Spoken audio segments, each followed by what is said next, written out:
Welcome everybody to Check the Gate and to a late afternoon, late night series of Stage.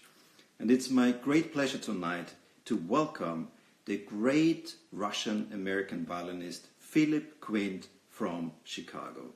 So let's see if I can connect to him. It's the first time we are doing this over the continent. Let's see. It's connecting, I think. I hope. Oh, hello, Philippe. Greetings. Hey, how are you doing? I'm doing very well. How about yourself? Thank you, Philippe. I'm fine. It's already 11 p.m. What's the time in Chicago? It's 5 p.m. here. 5 p.m. How's the weather today in Chicago? It's snowing. No, are you kidding me? Really? Yeah, it's like a blizzard. So I'm looking outside, and it's not a very nice scene. Well, I can tell you, if you would be in my home right now, because I was traveling so much, I still have the Christmas tree here. So, oh my God. It would be something. So you have also been traveling a lot, you told me. So Yeah. when did it arrive to you that you had to cancel the concert suddenly? Well, I was in the midst of my tour in Asia a few weeks ago. I was supposed to be in Singapore and Thailand, and I ended up only in Singapore, and then basically the airline canceled the rest of my tour, and I returned back home immediately, and then one cancellation after another, and suddenly I'm just enjoying my time at home. I see.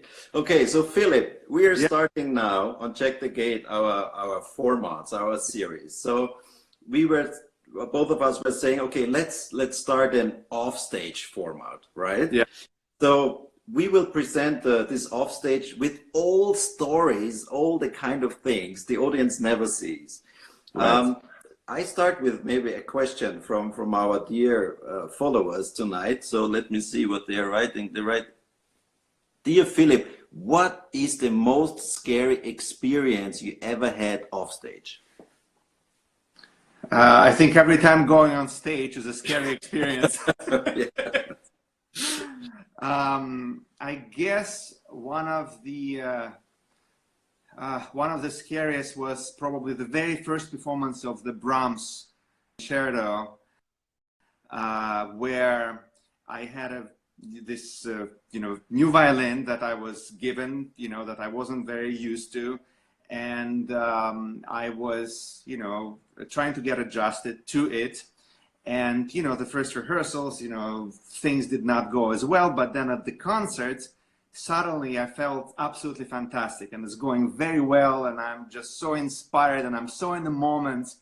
And then right around exposition of the Brahms concerto, my E string pops, and it made this horrible sound. It's not like a little unnoticeable thing. It was this huge pop, and I go backstage, and it was sometimes how those backstages sometimes can be very complicated. So Horrible, crazy, especially buildings from the 70s. I always lost. Yes. So this one was in particular like a labyrinth. Oh. I got completely lost in the hallways and corridors, and I'm running around looking for my dressing room. And then suddenly, finally, someone from the administration runs after me and says, "Mr. Quint, are you looking for your room?" And I said, "Yes." So it's right here. And I said, "Oh, okay, great." I run into my room, I open my violin case, and I don't have an extra E string because the extra E string went with the old violin and the old case. So I have nothing there, and I go backstage, and the conductor says, "I think you still have only 3 strings." And I said, "You're absolutely right." He said, I don't have the E string. So we finally, I got the E string from, I think, last stand of the first or second violins, and I put it on.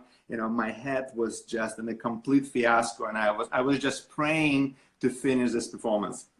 Of course, but you did well, I suppose, and everything went well in the end. But of course, you know what? I don't remember. It was such a nightmare that all I remember is looking for that room and not having E string. So lesson learned. Ever since that time, I have at least 5, 6 E strings extra in my case. Amazing, amazing. Tell me, so off stage, when we talk in general, Yeah. do you have a preference for like an offstage area? For example, I tell you that I have sometimes this little thing that before actually I go to the first rehearsal, I arrive earlier and I check the backstage area because we can get lost, first of all. Right. But also because there is a certain atmosphere, right? When you come in different halls, like when you're in Carnegie Hall, there is a different atmosphere. All these great halls, Musikverein in Vienna, in Suntory Hall. I love the Suntory Hall backstage. Yeah. One of my favorite. But do you have also this kind of thing that you actually backstage is important for you, for the atmosphere? Very important. And you mentioned Carnegie Hall, and I would just have to go right there because you walk into those dressing rooms, and of course some of them have been renovated, but it's completely irrelevant because just the mere thought that Tchaikovsky was conducting his symphony there, Rachmaninoff was there, Horowitz, Heifetz, all of your idols possibly were sitting in the same chairs, were in the same dressing room, walking on this, same stage. That's probably the most inspiring. I think that's what contributes to backstage being very special. And of course, you also see a whole wall of, again, of your idol with, signatures and autographs and, wishes to Carnegie Hall. So that's, I would say that's probably my favorite backstage out of all. What is yours, by the way? Well, a favorite is so difficult because sometimes in those really complicated backstages where you get lost immediately, I feel very comfortable, even I get lost. So for example, when the first time I was in Mariinsky Theater, I did Don Giovanni there, and I remember very well because when you enter there in the backstage, after 10 meters, it divides in 2 different sections. And one is for the orchestra, and the other one is like to continue walking. But if you take a wrong turn on that section, you're totally lost in a world like Harry Potter, being in this Hogwarts thing, and you don't anymore where to go. And it was really like that. I had a Hogwarts moment at the Mariinsky Theater, with Harry looking and not anymore where it is. But people are so helpful. It was beautiful. But I like those kind of little bit labyrinth backstages. I mean, there are super clean ones, and they are also great. And the new halls with these incredible windows, like the Carissima Music Festival. I love. They have a huge window there where you can see. So it's great. Have you ever had I wanted to ask you, have you ever had a swimming pool or wild pool in the backstage area? No, I mean, if there was one, nobody told me because I would definitely use it. I mean, that's, exactly, right? The closest in terms of water supplies is the shower, I think. Well, which, by the way, I think that's important. By the way, don't you think like having a shower in a dressing room? And also, I find it very caring when people also bring iron and a steamer. I mean, the absolute essentials for us artists to have, last minute, because I don't know how not to bring a slightly wrinkled clothes, even if you have a nice garment bag, but like it's so frequently out of the suitcase, there's something. Iron and steamer, please. Yes, it's true. I totally agree. And also, we should not forget some water. Sometimes I arrive and in the backstage area is no water, nothing to drink, nothing. So usually when I conduct a big piece or something, I get really sweaty and I really need to thirsty. And I'm in the room there's no water. Physical, yeah. Yeah, right? Okay. Okay, so let's check the next question. So next question is, Philippe, how do you actually started to play the violin? So how do you actually decided to start to play the violin? My God, this was decided for me, for sure. Hey, we had this already. When Hen was doing the interview, I asked her a similar question by somebody. Apparently everybody's interested in that. She said also her mother was the one. Yeah, exactly.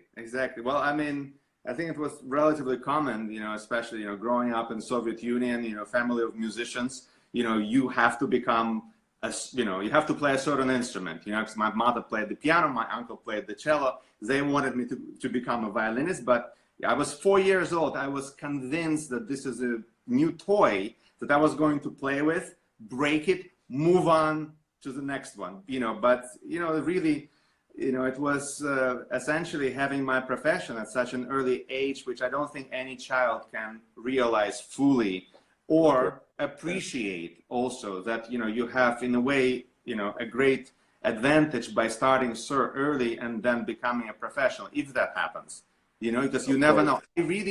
I have not made a decision about being a professional musician till maybe I was 12, 13 years old, despite the fact that I practiced and worked very hard all these years. But there was this break point. I remember when I auditioned for this, special school in Moscow, and I was in my world, in, my environment, and it was, very inspiring. And, and I wanted, I started to feel competitive, and I started to practice like crazy. So now, because Ken is online, she asked you, did you like practicing as a kid, or did your parents force you to practice? Forced, I admit. Completely. Yeah. I mean, let's make this the biggest mythbusters of all time. All professional musicians, when they were kids, did they love to practice? Yes, but maybe half an hour. But everything beyond that, not more than that, for sure. Yeah. And I can tell you, I wanted to become a professional soccer player. That like was me. You know that? No, I didn't know that. I never told you this. We had so many parties together. We never talked about this at Juilliard. I cannot believe. I wanted to be a soccer player too. Yeah. And the other thing I wanted is that right now, given the situation, it's not too late. It's not too late. Maybe we can change it. Being a team player, in a certain way, the coach. Yeah. Instagram soccer. That's what we're going to have. Oh yeah. We have to do that. Okay. Let me see. One more question, Philip, is how long do you warm up usually before concerts? How long do I warm up? So in general, it's a little bit of a meditation the entire day. The days of the performances, I try to be as quiet as possible. An hour before the performance, I try to turn my phone off. The phone is the most difficult part and the biggest distraction in our lives, I think.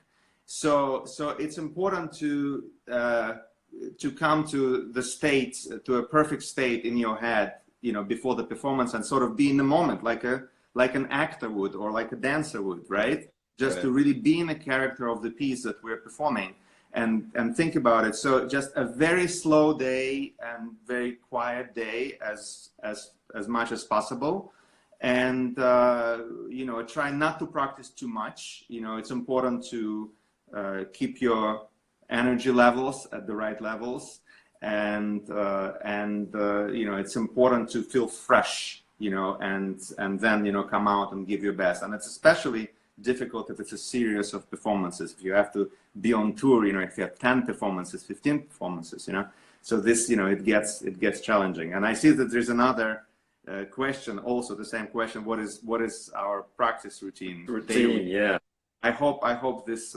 answers your question. Yeah. Okay, great. So, Philip, thank you so much for our first offstage talk. And from now on, Philip, of course, will take over for America and create a lot of content with many different themes. We look forward to that. But before we are closing, as it's in Check the Gate, it's one of our signature things. Do you have a little gift for our audience in front of their laptops and mobile phones and computers? Well, yes, I have a little something that I would like to recite, or rather read. It's now that we have all the time in the world, and after we have, created long list of projects that we always said we're going to do tomorrow or the next day. Now tomorrow is now. Finally, we have time to read. Finally, we have time to create and be as creative and imaginative as possible. The time is now. And so I went back to one of my favorite Russian writers, which is Anton Chekhov. So I want to read something from this book. So it's in Russian. So I'm going to read it first in Russian, and then I'll translate. So the quote is: